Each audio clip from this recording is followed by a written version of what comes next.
एक normal, educated और happy family ने कुछ ऐसा कर दिया जो शायद कोई सपनों में भी सोच नहीं सकता। ये कहानी है आंध्र प्रदेश की। ये केस इंडियंस की मेंटल हेल्थ और उनके अंधविश्वास पे सवाल उठाती है।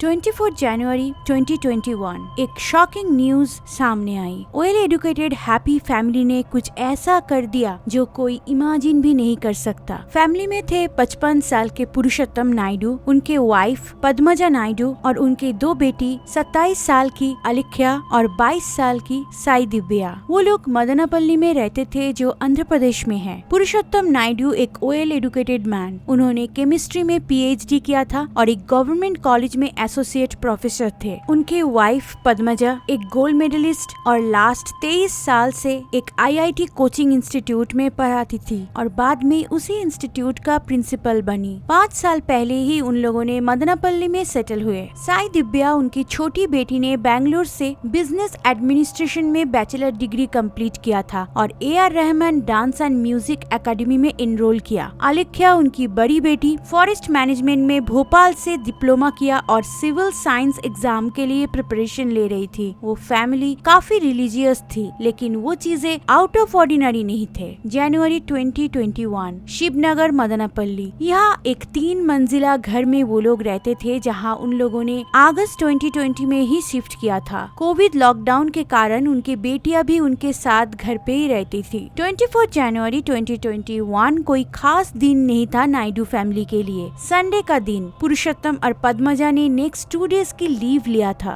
उन्होंने अपने कॉलीग से कहा था कि घर पे कुछ रिचुअल करना है और इसलिए वो लोग छुट्टी ले रहे हैं। दोनों को छुट्टी मिल चुकी थी 25th एंड 26th की। 24 जनवरी उनके घर पे कुछ ऐसा हुआ था जिसका एक्सप्लेनेशन आज भी नहीं मिल पाया। उस दिन अराउंड 7:30 PM नायडू फैमिली के क्लोज फ्रेंड GP राजू, जो उसी IIT कोचिंग सेंटर के टीचर भी थे जहाँ पद्मजा प्रिंसिपल थी, उनको पुरुषोत्तम ने कॉल किया। एक नॉर्मल कॉल होगा ये सोच के GP राजू ने कॉल उठाया और वो एकदम शॉक में चले गए। पुरुषोत्तम उन्हें डिटेल में एक्सप्लेन कर रहे थे कि कैसे वो और उनके वाइफ उनके दोनों बेटी को मार डाला। पुरुषोत्तम बहुत ज्यादा डरा हुआ था और उन्हें समझ नहीं आ रही थी कि कैसे उस सिचुएशन से डील किया जाए। राजू ने कॉल कट कर दिया और इमीडिएटली पुलिस को कॉल की। 30 मिनट्स के अंदर पुलिस नायडू के घर पे पहुंचे, लेकिन उनके लिए अंदर जो नजारा इंतजार कर रही थी वो किसी के भी रोंगटे खड़े कर देगा। घर के अंदर 2 अलग अलग जगह खून का दरिया, 2 लड़की की डेड बॉडी के पास। साई दिव्या उनकी प्रेयर रूम के बाहर पड़ी हुई थी। उसे त्रिशूल से स्टैब किया गया और फिर डम्बल से मारने के भी निशान थे। अलिख्या को डम्बल से मारा गया था। दोनों लड़की के सिर से कुछ बाल काट लिए गए थे। पद्मजा ने कहा कि उन्होंने वो बाल भगवान शिव को ऑफर किया। दोनों की बॉडी के ऊपर लाल साड़ी लपेटा हुआ था। स्पिरिचुअल गुरु मेहर बाबा की बुक पड़ी हुई थी अलिख्या के बॉडी के पास। रिलीजियस बुक्स, साई बाबा, मेहर बाबा के फोटोज इधर उधर बिखरा पड़ा था। पुलिस का कहना है जब उनके पेरेंट्स से बात करने की कोशिश की, वो दोनों जैसे कुछ सुन ही नहीं पा रहे थे। अनकंट्रोल्ड इमोशंस, और वो दोनों एकदम जैसे कुछ सोचने समझने की स्टेट में ही नहीं थे। स्पेशली पद्मजा पुलिस वालों को घर के अंदर जाने नहीं दे रही थी। चिल्ला रही थी कि वो लोग उनके रिचुअल को खराब कर रहे हैं। पद्मजा ने पुलिस से कहा कि भगवान शिव घर के अंदर है और उन्हें अपने जूते उतारने चाहिए अंदर जाने से पहले। जब पुलिस ने फोर्सफुली घर के अंदर गए तब वो रिक्वेस्ट कर रही थी कि उन लड़कियों की डेड बॉडीज को कुछ और घंटों तक वहाँ रहने दिया जाए और वो दोनों फिर से जिंदा हो जाएगी। उन्होंने पुलिस से कहा कि उनकी दोनों बेटी को मारने के बाद 1 घंटे तक दोनों जिंदा थी, जो कि इस बात का सबूत है कि जो रिचुअल वो कर रहे थे वो काम कर रही है। पुलिस ने जब ये सब मानने से इनकार किया, पद्मजा बहुत ज्यादा गुस्सा हो गई और उनके हस्बैंड को ब्लेम करने लगी कि उन्हीं की वजह से रिचुअल खराब हो गया। उन्हें वो फोन कॉल नहीं करना चाहिए था और इसी दौरान सब बर्बाद हो गया। उनकी बेटियां अब जिंदा नहीं होगी। पुलिस समझ गए थे कि यहाँ क्या हुआ है, ये superstitious ritual gone wrong. Parents को पुलिस स्टेशन ले जाया गया क्वेश्चनिंग के लिए और वो समझ गए थे कि ये कोई ऑर्डिनरी इन्वेस्टिगेशन नहीं होने वाली है। Parents sir mentally mentally unstable. Naidu couple ने कुछ और डिटेल्स पुलिस के साथ शेयर किया। उनके अनुसार उनकी बेटियां 1 हफ्ते से बीमार थी, उन्हें सांस लेने में तकलीफ हो रही थी और कुछ स्ट्रेंज फिगर्स उन्हें घर पे दिखाई दे रहे थे। छोटी बेटी साई दिव्या ने अपनी माँ को फोर्स किया था कि उसका कत्ल करने के लिए, क्योंकि वो ये मेंटल टॉर्चर टॉलरेट नहीं कर पा रही थी। वो सुसाइड करने का भी थ्रेट दिया था। साई दिव्या को ब्रूटली मार दिया गया था उस दिन दोपहर को ही। कुछ घंटे बाद उनकी बड़ी बेटी आलिख्या रिचुअल के दौरान अपनी पेरेंट्स को फोर्स किया था उसे भी मारने के लिए। उनका बिलीव था कि आलिख्या मौत के बाद साई दिव्या को मदद करेगी वापस आने में। नायडू कपल ने आलिख्या की बात मान ली और उसे भी मार दिया अराउंड लेट इवनिंग। उन्होंने खुद ये सब कॉन्फेस किया था, कुछ भी छुपाने की कोशिश नहीं की। उन लड़कियों को उन्होंने मार डाला, इस बात को वो छुपाना भी नहीं चाहते थे, लेकिन आगे और भी ट्विस्ट आना बाकी था। इन्वेस्टिगेशन के दौरान पुरुषोत्तम ने बताया कि पद्मजा ने आलिख्या का जीव खाया था उसे मारने के बाद। आलिख्या अपनी डैड को बोलती थी she is form of a god. Purushottam उस बात पे विश्वास भी करते थे। इन्वेस्टिगेशन के दौरान वो कपल बार बार कहीं खो जाते थे और भगवान शिव जी की प्रयास शुरू कर देते। कुछ मिनट्स लग जाते थे उन्हें वापस कॉन्शियस होने में। इन्वेस्टिगेशन के दौरान वो ये भी बोलते रहे कि वो अपनी बेटियों को जिंदा कर सकते हैं। अगर उस शाम को पुलिस नहीं आ जाते तो वो दोनों खुद को भी मार डालते और उनका बिलीफ था कि नेक्स्ट मॉर्निंग अपनी बेटियों के साथ उनका भी पुनर्जन्म होगा। पुलिस समझ चुकी थी उन्हें साइकियाट्रिक की जरूरत है।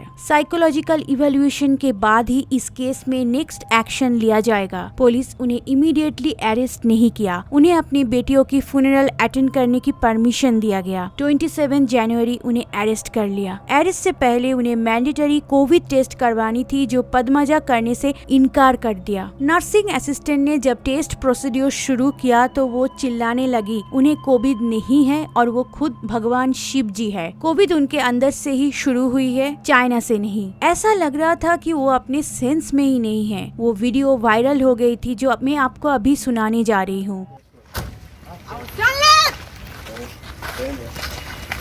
కరోనా వచ్చిందే నా నుంచి నేనే పంపించా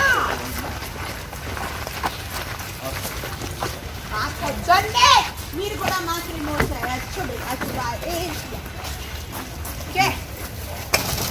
శివ బాడీ పార్టికల్ నుంచే కరోనా వచ్చింది.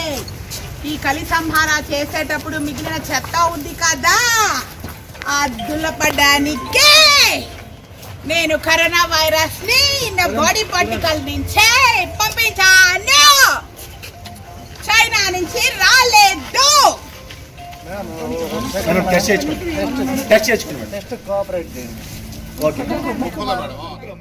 ऐसा लगा कि ये कोई कंजरिंग मूवी का क्लिप है। आईपीसी सेक्शन 302 धारा यानी मर्डर के चार्ज लगाया गया उन पर। पद्मजा को एक अलग सेल में रखा गया। उन्हें साइकोलॉजिकल इवोल्यूशन के लिए भेजा जाता था। गवर्नमेंट साइकियाट्रिक डॉक्टर राधिका, जिन्होंने नायडू कपल को एग्जामिन किया था, उनका मानना है पद्मजा और उनकी बड़ी बेटी आलिख्या मेंटली अनस्टेबल थे और उन दोनों ने फैमिली के बाकी मेंबर्स को भी ट्रांसफर किया होगा। कुछ अजीब डिटेल्स सामने आई। पद्मजा अपनी फैमिली मेंबर्स से इनहेरिट किया होगा ये मेंटल इलनेस। जेनेटिकली वो आलिख्या को पास भी हुई थी। कोविड के कारण पूरा परिवार घर में एक साथ कैद हो गए थे और तभी उनके हस्बैंड के मेंटल स्टेट को भी अफेक्ट किया होगा। कुछ रिलेटिव्स का मानना है पद्मजा के फादर की डेथ हुई थी कुछ साल पहले ही और वो उस लॉस को एक्सेप्ट नहीं कर पाई, तभी से उसकी मेंटल हेल्थ बिगड़ने लगी। उनके फादर भी लास्ट 20 साल से मेंटल इलनेस से जूझ रहे थे। पद्मजा अपने फैमिली मेंबर से कहती थी वो अपने डेड फादर को घर में घूमते हुए देख सकती है।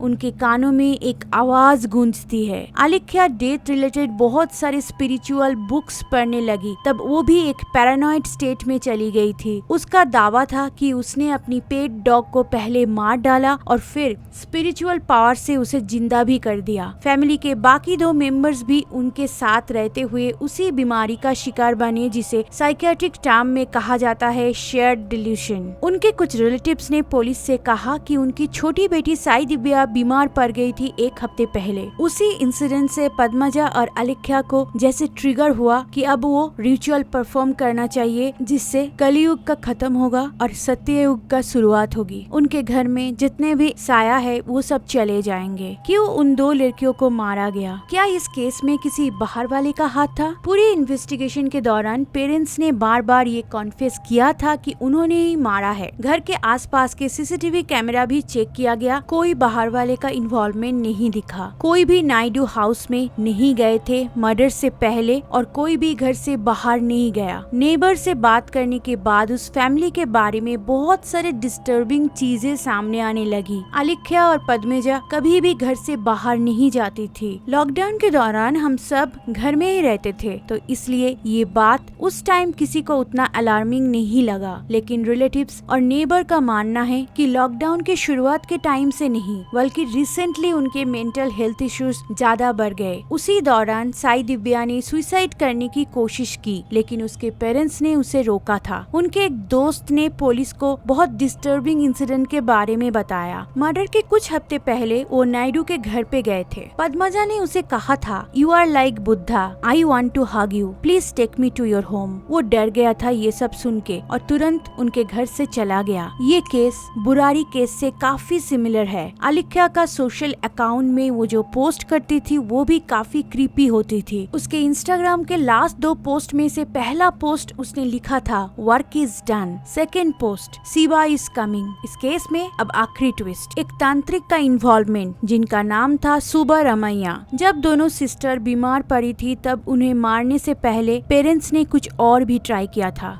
सुब्बरमैया को कॉल किया लड़कियों के ऊपर एक्सोर्सिज्म परफॉर्म करने के लिए ताकि वो ठीक हो जाए। मर्डर के 1 दिन पहले सुब्बरमैया उनके घर पे आए थे अलिख्या के ऊपर एक्सोर्सिज्म करने। उनके घर में जाने के बाद पेरेंट्स ने उन्हें एक रूम में भेजा जहां दोनों बहन थी, लेकिन उस रूम का दरवाजा अंदर से लॉक्ड था। वो दरवाजा तोड़ के उन्हें अंदर जाना पड़ा। जब दरवाजा तोड़ा, दोनों लड़कियां अंदर थी। सुबह ने कहा कि उन्होंने कुछ बहुत अजीब चीजें देखा। जितने टाइम वो घर पे थे, साई दिव्या अपनी सिस्टर अलिख्या के कानों में कुछ बोली जा रही थी। लड़कियों को देख के सुबह को लगा कि वो अनस्टेबल है, लेकिन पेरेंट्स एकदम नॉर्मल थे। सुबह ने कहा, When I reached the house, I heard loud cries of the girls. No one came to open the gate of the house for us to enter. It was only maid of the house was called that she in turn called Padmaja, and then we were let inside. They didn't open the room and we had to break open the door to be able to go inside. Inside the room, Alikya was lying on the bed unconscious and Sai Divya was screaming very loudly. Times of India के एक article के अनुसार उसने एक special पूजा किया था 30 minutes का।